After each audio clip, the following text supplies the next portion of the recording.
రామ్ టాక్కి తిరిగి స్వాగతం. బెంగాల్ ఎన్నికలు 23 మొదటి దఫా, 28 రెండో దఫా. చాలా దగ్గరలో ఉంది. అయితే పొలిటికల్ పండిట్స్కి, సెఫాలజిస్టులకి నైట్ మేర్ లాగా అయిపోయింది. అందరూ చెప్పేది ఒకటేంటంటే బీజేపీకి 77 వచ్చినాయి అంతవరకు, 100కి పైన వచ్చే అవకాశం ఉందని చెప్తున్నారు ఒపీనియన్ సెఫాలజిస్టులు అందరూ. కానీ అధికారంలోకి వస్తుందా అంటే ఆ విషయంలో చెప్పలేకపోతున్నారు. అసంతృప్తి ఉంది మమతా బెనర్జీ మీదనేది ఎక్కువ మంది చెప్తున్నా, ఆ అసంతృప్తి మరి అధికార మార్పిడికి దోహదం చేస్తుందా అనేది ఖచ్చితంగా ఎవరు చెప్పలేకపోతున్నారు. దానికి అనేక కారణాలు ఉన్నాయి. ఒకటి, అసలు అక్కడున్న కాంపోజిషన్ చాలా ఇంపార్టెంట్. ఎందుకంటే బెంగాల్లో దాదాపుగా, నేను ఒక్కసారి చెప్తాను, దాదాపు 50% ముస్లిమ్స్ పైన ఉన్నటువంటి నియోజకవర్గాలు ఒక 50 ఉన్నాయట. 50. అక్కడ మీరు చచ్చి గీ పెట్టుకున్న బీజేపీ గెలవదు. కాబట్టి ఈ 294లో 50 తీసేయాలి, 244 లెక్కేసుకోవాలి. మిగతా దాంట్లో 30 నుంచి 50% ముస్లిమ్స్ ఉన్న నియోజకవర్గాలు 62 ఉన్నాయట. ఇక్కడ ఎక్కువ భాగం టీఎంసీ గెలిచే అవకాశం ఉంది. అంటే సుమారుగా 100 వేసుకోండి. 112లో, ఈ 112లో 100 సీట్లు ఆటోమేటిక్గా టీఎంసీ గెలుస్తుంది. ఇక్కడ వచ్చింది. అందరు ఎందుకు చెప్పలేకపోతున్నారంటే పోటీ అంతా మిగతా 200 స్థానాలు. మరి మిగతా 200 స్థానాలు మరి ఎన్ని గెలుచుకోవాలి బీజేపీ? ఇది అందరి మనసుల్లో తొలుస్తున్నటువంటి ప్రశ్న. తీవ్ర ఎదురుగాలి ఉందనుకో, ఒక వేవులాగా మమతాకి ఎదురుగాలి ఉందనుకోండి, అప్పుడే బీజేపీ గెలుస్తుంది. అలా కాకుండా మిగతా 200 స్థానాల్లో కూడా బీజేపీ టీఎంసీ గట్టి పోటీలో ఉన్నాయి అనుకోండి, బీజేపీ గెలవటం చాలా కష్టమైన పని. సో ఇది ఎందుకనంటే మిగతా 15 నుంచి 30% 104 నియోజకవర్గాల్లో ఉన్నాయట. 15%కి తక్కువ ఉన్నటువంటి నియోజకవర్గాలు కేవలం 78. ఇది స్ట్రక్చరల్ ఇష్యూస్ ఉన్నాయి ఇక్కడ, చాలా చాలా ఇంపార్టెంట్. అయినా ఎట్లా ఇది వచ్చిందంటే ఎప్పుడూ లేని పద్ధతుల్లో ఈసారి 1-2 ఫ్యాక్టర్స్ కనపడుతున్నాయి. భద్రలోక్లో మార్పు వచ్చిందనేది అందరూ చెప్తున్నారు. భద్రలోక్ అంటే upper middle class educated people. వాళ్ళు ఉద్యోగస్తులు కావచ్చు, చిన్న చిన్న వ్యాపారస్తులు కావచ్చు, మేధావులు కావచ్చు. అంటే బ్రిటిష్ నుంచి వాళ్ళు ఆ ఆ ఎలైట్ సెక్షన్ కింద ఉండిపోయారు ఈ bhadralok. Mostly upper caste Hindus. కానీ వీళ్ళు చాలా లిబరల్. కానీ బెంగాల్ యొక్క ఒక ఆ సాంస్కృతిక వారసత్వాన్నే వీళ్ళు కాపాడుతూ వచ్చారు. 1905లో చీలికొచ్చినప్పుడు వీళ్ళే దానికి వ్యతిరేకంగా ఉద్యమించారు.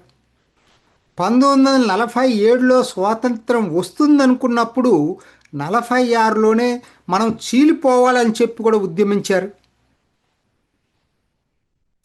చాలా గమ్మత్తుగా ఉంటుంది ఇది.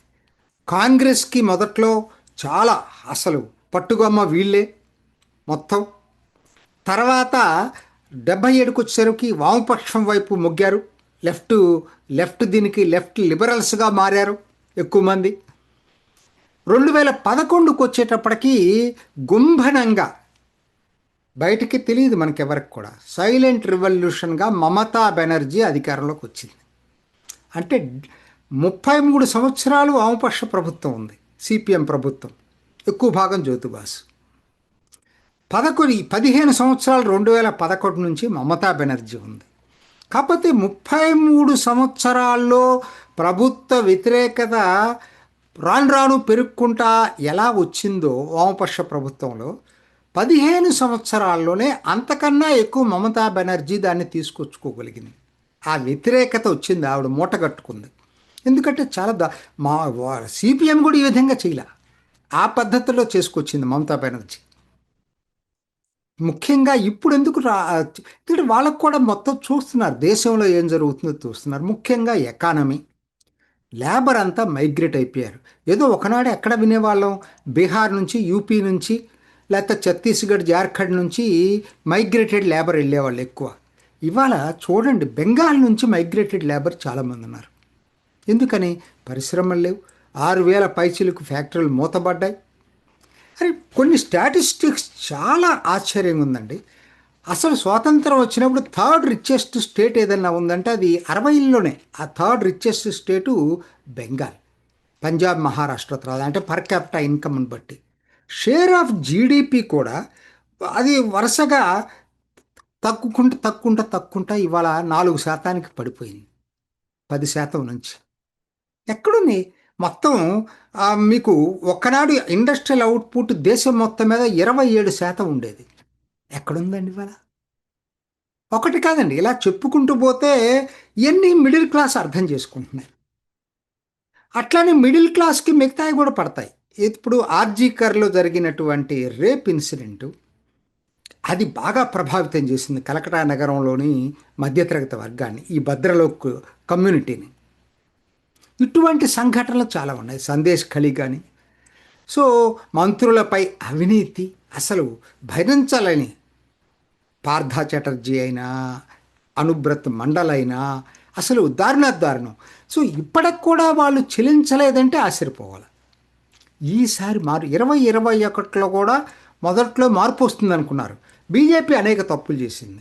దాంట్లో ఉన్న వాళ్ళందరినీ, డిఫేమ్ అయిన వాళ్ళందరినీ తీసుకొచ్చి ఇక్కడ టికెట్లు ఇచ్చింది. అది బాగా వ్యతిరేకత ఇచ్చింది. ఈసారి చాలా జాగ్రత్త పడింది బీజేపీ. ఎన్నికల ప్రచార సరళి మాత్రం ఎంత ఇదిగా చేస్తూ ఉందంటే బీజేపీ, అమిత్ షా అసలు అక్కడే తిష్ట వేశాడు. ఇప్పుడు పార్లమెంట్ సమావేశాలు కాబట్టి వచ్చాడు.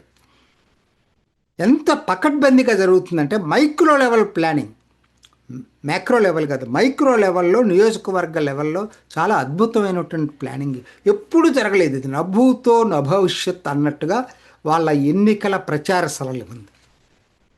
సో ఇవన్నీ ఏం చెప్తున్నాయి అంటే, ఒకటి, ప్రభుత్వ వ్యతిరేకత ఈసారి అదవరికటి కన్నా 2021 కన్నా చాలా తీవ్రంగా ఉంది. బీజేపీ నిర్మాణపరంగా పటిష్టమైంది. భద్రలోక్ ఆలోచనల్లో మార్పు వచ్చింది.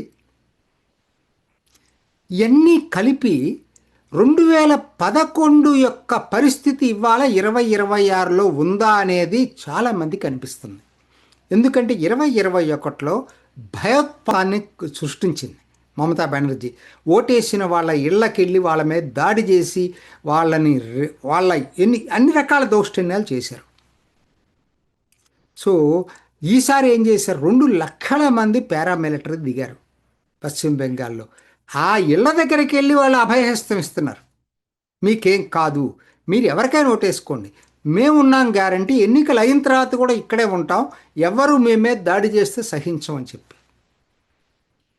మరి ఎంతవరకు భయం నుంచి బయటకు వచ్చి ఫ్రీగా స్వేచ్ఛగా ఈసారి ఓటేస్తారనే దాని మీద ఆధారపడింది.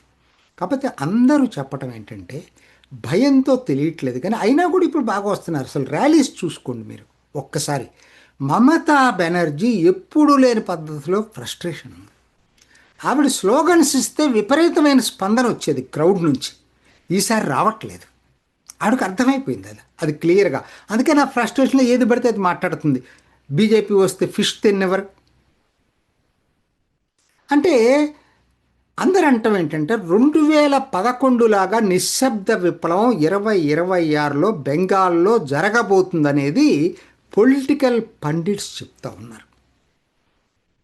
అయినా నాకున్నటువంటి అభిప్రాయం ఏంటంటే స్ట్రక్చరల్ ఇష్యూస్ ఉన్నాయి ఇక్కడ. నేను చెప్పాను కదా, దాదాపు 112 నియోజకవర్గాలు, ఎక్కువ భాగం టీఎంసీకి 100 దాకా ఆల్మోస్ట్ గ్యారంటీగా అయిపోయింది. మరి తీవ్రమైన ఎదురుగాలి వీస్తే తప్పితే అంత తేలిక కాదు. మోరోవర్ ఈ 10 రోజులు బీజేపీ ఎటువంటి బ్లెండర్స్ చేయకుండా ఉండాలి, అది కూడా చాలా చాలా ముఖ్యం. అఫ్కోర్స్ ఈసారి చాలా కేర్ఫుల్గా, పకడ్బందీగా ప్లాన్ చేసుకుంటున్నారు.